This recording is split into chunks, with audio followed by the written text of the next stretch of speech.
Hola, ¿qué tal? Soy Jimena Moroche, estudiante de la carrera de Laboratorio Clínico de primer semestre. Mis compañeros y yo el día de hoy vamos a hablarles acerca de las funciones y diferencias de los organelos vegetales y organelos animales. Pero antes de hablarlos necesitamos empezar desde lo básico. ¿Qué es la célula? Bien, como todos sabemos, o la mayoría, la célula es la unidad estructural y fundamental y funcional de todos los seres vivos. Hay algunas células que están solas y estas se las llama unicelulares y otras que están en grupos y estas se les llama pluricelulares y forman seres enormes como nosotros, los seres humanos. Sin la célula no existe la vida.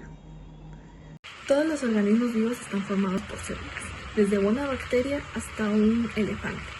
Existen dos grandes grupos de células, que son la célula procariota y la eucariota. La procariota se caracteriza por ser la más antigua, simple y pequeña. Esta de aquí también no tiene un núcleo definido, por lo que su ADN se encuentra disperso en el citoplasma. Esta también no tiene organelas especializados como son las mitocondrias o el retículo endoplasmático. Un claro ejemplo de las células procariotas es una bacteria. Estas de aquí, a pesar de ser pequeñas, son capaces de adaptarse a medios extremos y también algunas son importantes para la vida. En cambio, las células eucariotas tienen una mayor complejidad y tamaño. Estas de aquí sí tienen un núcleo definido, en el cual se encuentra su ADN y sí tienen organelos especializados. Estas de aquí conforman organismos como son los seres humanos, las plantas, los animales y los hongos. Esta también a su vez se subdivide en dos grupos, que son la célula vegetal y la célula animal. Estas, a pesar de compartir muchas características en su estructura, se diferencian principalmente en su tipo de alimentación, ya que las células vegetales crean su propia alimentación a través de la fotosíntesis, mientras que las células animales requieren de otros organismos para poder subsistir. ¿Por qué es importante estudiar la célula? Estudiar la célula es importante ya que esta viene siendo la unidad básica de la vida. Todos los seres vivos tienen como estructura a esta célula, por lo que tienen organismos los cuales pueden ser sencillos como las bacterias, pero también las tienen los organismos más complejos como los seres humanos. Este estudio es importante ya que nos permite conocer cómo éstas crecen, cómo se desarrollan, cómo se dividen y cómo dan lugar a un organismo más completo a partir de una sola célula. Además de que este estudio ha sido de mucha ayuda para los científicos, ya que estos han podido así descubrir nuevos tratamientos, medicinas y también crear más medicamentos para que puedan ayudar a tratar enfermedades o también a curarlas. Además, Robert Hooke. ¿Quién fue Robert Hooke en el mundo de la ciencia y la biología? Robert Hooke fue el primer científico en usar el término célula. Todo esto sucedió en el año de 1665, en donde Robert Hooke decidió observar un pedazo de coche en un microscopio primitivo. Lo que vio cambió el mundo para siempre. Él observó pequeños compartimientos que recordaban las celdas. En ese momento Hooke no tenía idea de que acababa de nombrar la unidad básica de la vida. Aunque Hooke no conocía la función real, abrió la puerta a la biología celular. Su descubrimiento fue el primer paso para entender el estudio de las células en la biología y también para comprender que nuestro cuerpo está lleno de miles y millones de células. La teoría celular ha evolucionado desde sus inicios en el siglo XIX como pilar fundamental de la biología moderna. Destacan los aportes de Leiden y Svan, quienes establecieron que la célula es la unidad básica de los seres vivos. Luego Virchow fortaleció esta idea con su principio de que todas las células provienen de otra célula. Y finalmente Ramón y Cajal revolucionó el estudio del sistema nervioso al demostrar que las neuronas son células individuales, lo que transformó la neurociencia. Esta progresión de descubrimientos ha sido clave para la biología, la medicina y la biotecnología, permitiendo avances en el entendimiento de enfermedades, el desarrollo celular y nuevas terapias. Esta teoría celular sigue siendo la base de numerosas investigaciones científicas en la actualidad. A continuación hablaremos sobre los organelos comunes entre la célula animal y la célula vegetal. Ambas tienen el núcleo, que guarda el ADN, el nucleolo, que ensambla ribosomas, los ribosomas que producen proteínas, el retículo endoplasmático rugoso, que sintetiza proteínas, el retículo endoplasmático liso, que sintetiza los lípidos, el aparato de Golgi, o también lo podríamos llamar como complejo de Golgi, que clasifica y modifica a los lípidos y a las proteínas. También ambas tienen los lisosomas, que se encargan de la digestión celular, las mitocondrias, que producen energía, el citoesqueleto, que le da forma a la célula y permite su movilidad, Y también tenemos la membrana plasmática, que se encarga de regular el paso de sustancias hacia adentro y afuera de la célula. ¿Qué organelos diferencian la célula vegetal de la célula animal? Tenemos tres principales. En este dibujo se muestra la pared celular, que la pared celular su función es darle forma y proteger a la célula vegetal. Asimismo sabemos que la pared celular está compuesta de celulosa. Luego tenemos los cloroplastos, que son los encargados de realizar la fotosíntesis. La célula vegetal realiza su propio alimento usando la luz solar. Y asimismo la gran vacuola central, que esta es la que almacena gran cantidad de nutrientes, agua y desechos. ¿Qué organelos diferencian la célula vegetal de la célula animal? Tenemos tres principales. En este dibujo se muestra la pared celular, que la pared... Soy la célula animal. ¿Alguna vez te has preguntado cómo hace la célula animal y la vegetal para diferenciarse? Pues existen dos organelos únicos y exclusivos de la célula animal. Estos son el centrosoma y los lisosomas. El centrosoma es el centro de organización microtubular único en células animales compuesto de centriolos. Los centriolos a su vez son dos cilindros formados por microtúbulos que organiza el citoesqueleto, forma el uso mitótico durante la división celular. A su vez, los lisosomas están encargados de la digestión celular. Son organelos membranosos que degradan desechos, nos protege de patógenos invasores y recicla componentes, los cuales son vitales para la salud celular animal. Hola, mi nombre es Pablo y el día de hoy les voy a hablar sobre el núcleo. El núcleo es una de las estructuras más prominentes de la célula eucariota. Este tiene varias funciones principales, como es el almacenamiento del material genético en el ADN y la recuperación de este mismo mediante el ARN. También es el que controla los movimientos del citoplasma mediante la producción de proteínas. Dentro del núcleo suceden varios de los procesos vitales, como son la duplicación del ADN, asimismo el ensamblaje de las histonas para producir la cromatina, la transcripción y el procesamiento del ARN. Una estructura fundamental del núcleo es la doble membrana que se llama envoltura nuclear. Esta delimita al núcleo y está interrumpida por varios poros nucleares que estos regulan el movimiento de las proteínas hacia el interior y del ARN hacia el exterior. Esta envoltura nuclear está sostenida externamente por filamentos intermedios e internamente por una lámina nuclear. Las mitocondrias son organelas en las que se desarrolla la respiración celular y para esta respiración celular se necesita el oxígeno. Este oxígeno ayuda a degradar nutrientes como por ejemplo la glucosa y durante esta degradación se produce la liberación de energía en forma de ATP, misma que es utilizada por la célula. Además de esta liberación de energía se produce la liberación de dióxido de carbono y de agua también. Como en el caso de otras organelas, las mitocondrias varían en su concentración dependiendo del lugar en donde estén ubicadas. Y esta variación se da precisamente porque hay lugares en donde se requiere más desgaste energético que en otros. Por ejemplo, en las células musculares cardíacas existe un movimiento constante, ¿verdad? Y por ende se requiere de energía constante. ¿Y quiénes son aquellas que van a aportar esta energía? Precisamente las mitocondrias.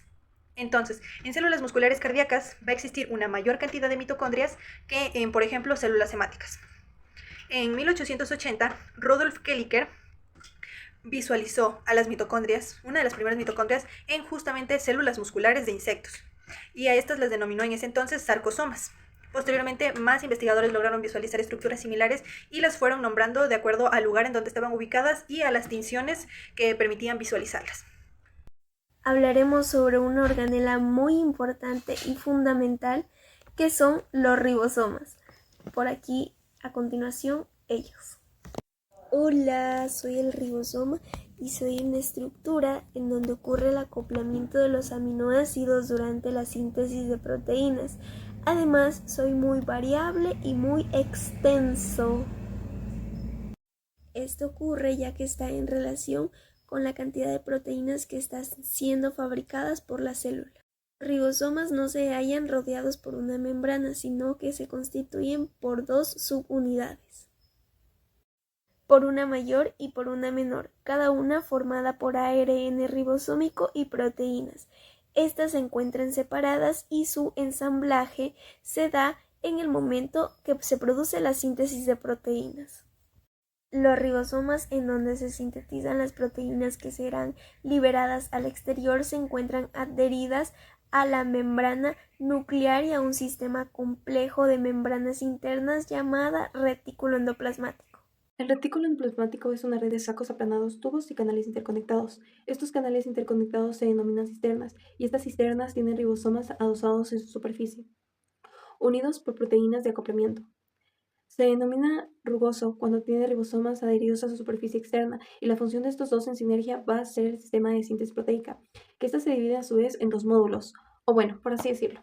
Se divide en transcripción y traducción. Como nosotros sabemos, la producción de proteínas se realiza en el núcleo, y la transcripción comienza cuando el código genético se transcribe desde el ADN a un pre-ARN mensajero. Este pre-ARN mensajero sufre modificaciones para poderse convertir por fin en ARN mensajero. Ya cuando se convierte en su forma madura, el ARN mensajero va a salirse del núcleo y se va a ubicar en el citoplasma. Posteriormente comienza la traducción, donde el ribosoma va a leer el mensaje codificado que lleva el ADN mensajero y va a formar un polipéptido. También es importante mencionar que el RNA mensajero unido con los ribosomas forma el complejo ribosoma-polisoma, que en algún momento el polisoma es adosado en la membrana del retículo endoplasmático rugoso, produciendo muchas copias de una proteína. En esta imagen podemos apreciar la secuencia de la peptidoseñal, que es como la identificación de la proteína que recién se sintetizó a medida que va atravesando los orgánulos de la célula. Esta secuencia de péptido-señal se va a unir con una partícula de reconocimiento señal. Esta va a detener el crecimiento de cadena de polipéptido. Aquí lo que sucede es que la partícula de reconocimiento señal se va a unir con una proteína de acoplamiento de la membrana del retículo endoplasmático rugoso, y esta bloquea la síntesis proteica, lo que significa que no estamos produciendo ninguna proteína. ¿Qué tiene que pasar para que se libere ese bloqueo? Pues cuando el ribosoma se una con el translocador, que también está en la membrana del retículo endoplasmático rugoso, esto va a producir la separación de la partícula de reconocimiento señal y la proteína de acoplamiento, liberándose del acoplamiento de síntesis proteica, y ahora sí se va a producir o se va a sintetizar la proteína completa. El retículo endoplasmático liso. Este es un orgánulo celular que está presente en lo que son las células eucariotas, y se caracteriza por la ausencia de ribosomas en lo que es su membrana, lo cual le da esa apariencia lisa. Su función principal es la síntesis de lípidos, incluyendo fosfolípidos y colesterol, lo cual ayuda en la formación de membranas celulares. También participa en lo que es la detoxificación celular, en el cual degrada sustancias tóxicas, especialmente en lo que son las células hepáticas.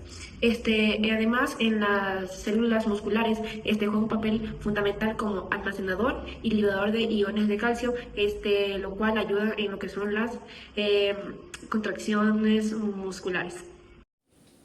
Saludos, mi nombre es Sara Yeremijos y yo voy a explicar lo que es el aparato de Golgi. El aparato de Golgi, o también conocido como complejo de Golgi, es una fábrica donde las proteínas recibidas del retículo endoplasmático se procesan y se clasifican para ser transportadas a su destino. Este aparato está ubicado cerca del núcleo perinuclear y a su vez cerca del retículo endoplasmático. Estos, junto con otros organelos, forman lo que es el sistema de endomembranas. El sistema de endomembranas consiste en el conjunto de organelos membranosos con la función de sintetizar, modificar y transportar lo que son las proteínas y los lípidos. El aparato de Golgi, o también conocido como complejo de Golgi, es una fábrica donde las proteínas recibidas del retículo endoplasmático se procesan y se clasifican para ser transportadas a su destino. Este aparato está ubicado cerca del núcleo perinuclear y a su vez cerca del retículo endoplasmático. Estos, junto con otros organelos, forman lo que es el sistema de endomembranas. El sistema de endomembranas consiste en el conjunto de organelos membranosos con la función de sintetizar, modificar y transportar lo que son las proteínas y los lípidos. El aparato de Golgi, o también conocido como complejo de Golgi, es una fábrica donde las proteínas recibidas del retículo endoplasmático se procesan y se clasifican para ser transportadas a su destino. Este aparato está ubicado cerca del núcleo perinuclear y a su vez cerca del retículo endoplasmático. Estos, junto con otros organelos, forman lo que es el sistema de endomembranas. El sistema de endomembranas consiste en el conjunto de organelos membranosos con la función de sintetizar, modificar y transportar lo que son las proteínas y los lípidos. El aparato de Golgi, o también conocido como complejo de Golgi, es una fábrica donde las proteínas recibidas del retículo endoplasmático se procesan y se clasifican para ser transportadas a su destino. Este aparato está ubicado cerca del núcleo perinuclear y a su vez cerca del retículo endoplasmático. Estos, junto con otros organelos, forman lo que es el sistema de endomembranas. El sistema de endomembranas consiste en el conjunto de organelos membranosos con la función de sintetizar, modificar y transportar lo que son las proteínas y los lípidos. Los lisosomas son organelos celulares los cuales se encuentran presentes en células animales. Estos contienen enzimas las cuales sus funciones son descomponer y reciclar materiales como desechos naturales, organelos dañados, restos celulares y sustancias extrañas. Estas actúan como el sistema de limpieza de la célula, manteniendo el equilibrio interior y evitando la acumulación de desechos. Se forman en el aparato de Golgi y estas, al fusionarse con otras vesículas, pueden liberar enzimas para descomponer su contenido. Estas son importantes para la salud celular, ya que si llega a haber alteraciones en esta puede provocar enfermedades como la Tai-Shay. Su estructura está formada por las transportadoras de proteínas, enzimas y la membrana. Muy buenos días, mi nombre es Franco Gómez y hoy vamos a hablar sobre qué es lo que son los lisosomas. Los lisosomas son organulos de pequeño tamaño que se encuentran en las células animales. Están rodeados por una membrana y contienen lo que son enzimas digestivas capaces de descomponer diferentes tipos de moléculas, como lo son azúcares, grasas y proteínas. Su principal función es la digestión intracelular. Esto significa que ayuda a eliminar desechos, destruir bacterias y reciclar partes dañadas de la célula en un proceso denominado autofagia. También participan en un proceso que es la fagocitosis, destruyendo microorganismos que entren a la célula, y también en lo que es la apoptosis o muerte celular. Los lisosomas se forman a partir del aparato de Golgi y son esenciales para mantener la salud de la célula. Cuando fallan, estos pueden causar enfermedades llamadas trastornos de almacenamiento lisosomal. En resumen, los lisosomas son el sistema de limpieza de la célula, fundamental para su equilibrio y un buen funcionamiento. Hoy les vengo a hablar sobre los centrosomas y sus inseparables compañeros, los centriolos. Los centrosomas son estructuras que se encuentran cercanas al núcleo celular. Estos en su corazón están compuestos por dos centriolos, los cuales tienen una forma cilíndrica y están compuestos por microtúbulos. Estos tienen una organización específica de 9 tripletes. Durante la división celular, estos se duplican y forman el huso mitótico. Tras la formación del huso mitótico, se encargan de la repartición de material genético. Bien, en resumen, los centriolos tienen una función estructural, mientras que los centrosomas tienen una función de comando. La vacuola es una organela principalmente presente en lo que es la célula vegetal, aunque también se la puede encontrar en la célula animal, pero de manera menos prominente. La vacuola encontramos lo que es una membrana, la cual también conocida como tonoplasto, la cual delimita la vacuola. En la vacuola también encontramos lo que es una sustancia acuosa llamada jugo vacuolar. Alguna de las funciones que cumple esta es la de almacenamiento. Aquí almacena agua, nutrientes como azúcares, aminoácidos y sales minerales. También almacena lo que son pigmentos y sustancias de desecho. Otra función de la vacuola es la regulación del equilibrio osmótico, la cual ayuda a mantener la presión de turgencia en las células vegetales. Esto permite que la célula pueda mantener su forma y rigidez. Otra función es la digestión intracelular, la cual esta contiene enzimas hidrolíticas que pueden degradar sustancias y organelas envejecidos, similar a los lisosomas en lo que son las células animales. Otra función de la vacuola es la detoxificación. Esto de aquí se encarga de almacenar sustancias tóxicas o de desechos para evitar que dañen otras partes de la célula. Otra función que cumple esta es la de pigmentación. En lo que son las células vegetales puede contener pigmentos como los antocianinas que dan color a flores y frutos. Como último tenemos lo que ayuda al crecimiento celular. Esto permite el crecimiento celular mediante la absorción de agua, que expande la vacuola, y por lo tanto las células sin necesidad de producir grandes cantidades de citoplasma. Muy buenos días, mi nombre es Emilia Román de la carrera de Laboratorio Clínico de primer ciclo. Y el día de hoy les voy a hablar acerca de los cloroplastos. Yo soy un organelo celular. Soy el cloroplasto y en las células eucariotas actúo como fotosintetizador y soy el encargado de realizar la fotosíntesis. Me encuentro limitado por una envoltura formada por dos membranas concéntricas, las cuales contienen muchas vesículas. Aquí se encuentran organizados los pigmentos y las demás moléculas, las cuales hacen que se convierta la energía lumínica en energía química, como ocurre con la clorofila. En mi membrana externa tenemos una cantidad de... Esta es muy permeable ya que tiene una cantidad de porinas que se encuentran en mayor parte en mi membrana externa, que es mi membrana interna. Y tenemos también proteínas que actúan como transportador. La cavidad interna se llama estrosoma y aquí lleva a cabo reacciones de fijación de CO2. Aquí contengo ADN bicateriano. También contengo ribosomas que vendrían a ser bacterianos, aunque también gránulos de almidón, lípidos y algunas otras sustancias. Buenos días, mi nombre es Gabriela Cueva y les voy a hablar sobre la pared celular. Hola a todos, yo soy la pared celular y les voy a hablar sobre de qué estoy compuesta, mi función y mis tipos de pared celular. Para empezar, yo soy una estructura rígida que se encuentra en el exterior de la membrana plasmática. Principalmente me encuentro en los hongos, plantas y bacterias. Mi función principal es brindar soporte y apoyo en la pared celular, la cual soy la que estructura de la célula en la cual protejo a los daños mecánicos y osmóticos. Del mismo modo, soy la cual ayuda a determinar la forma de la célula. Del mismo modo, también actúo como barrera en la entrada y salida de sustancias, manteniendo un equilibrio compuesto en el interno de la célula. Mi composición básicamente se trata de plantas, hongos, bacterias y algas. Y mis tipos de pared celular son pared celular principal y la pared celular secundaria, en la cual la pared celular principal, la cual soy la primera pared que se conforma en la célula, la cual soy una pared más delgada y flexible. Del mismo modo también encontramos a la pared celular secundaria, la cual es la segunda pared después de la primaria, pero al contrario de la primaria soy más gruesa y rígida, como en las células de madera. Buenos días a todos, mi nombre es Eitan Garza, estudiante del primer ciclo de laboratorio clínico, y el día de hoy yo les voy a hablar sobre la membrana plasmática. La membrana plasmática es una estructura delgada, flexible y semiimpermeable que se encarga de proteger y delimitar las células. Cumple varias funciones, como proteger y delimitar las células, como ya lo mencioné. Esta función se encarga de separar el contenido interno y del medio externo. También se encarga de la regulación y el intercambio de sustancias, ya que controla todo lo que entra y sale de la célula. También tenemos lo que sería la comunicación celular, ya que contiene proteínas receptoras que permiten a la célula recibir y responder a señales químicas del entorno. También tenemos la función de adhesión y reconocimiento, ya que participa en el reconocimiento de otras células, y la adhesión celular, lo que permite la formación de tejidos.